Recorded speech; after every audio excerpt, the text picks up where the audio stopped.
How do you and your team ensure that what you develop strategically turns into something members can actually use and value and renew their membership because they know that value is there for them? So, Elena, it sounds really simplistic, but the simple answer to that question is we ask. We are constantly communicating with members about where they're at, what they need, how can we better assist them to actually be successful in the roles that they're partaking. And, in our associations, we've got a significant number of student members. Then we have solo practitioners, we have employed bookkeepers, and then we have those who are running quite sizable bookkeeping practices. So to be able to stretch our resources across all of that and to be able to think about, well, who do we want to service and how do we service that broader community? The reality is we have to be talking to people. So we are constantly communicating with them. I say to people frequently, so I still, even in my role, we run over 80 network meetings across the country every month. And I go and sit in one of those network meetings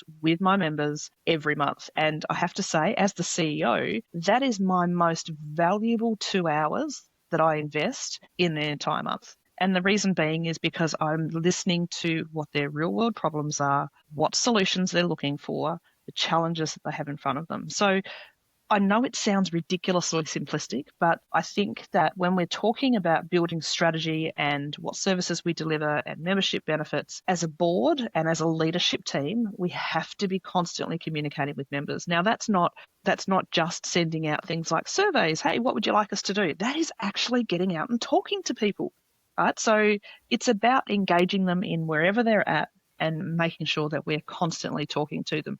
One of the things that I was made an effort to ensure that we avoided was to become what I call this ivory tower mentality association.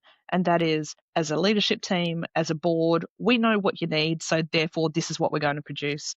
That is just the quickest way to bring an association undone. We exist for our members, as does every other association. So we have to be asking what it actually is they need. So another really simple example of that, we run a support helpline, so people can either phone or email into our team and ask a technical question. Sometimes it's a direct bookkeeping question. Sometimes it's about how do I deal with a client. Sometimes it's about how do they do something within their own business.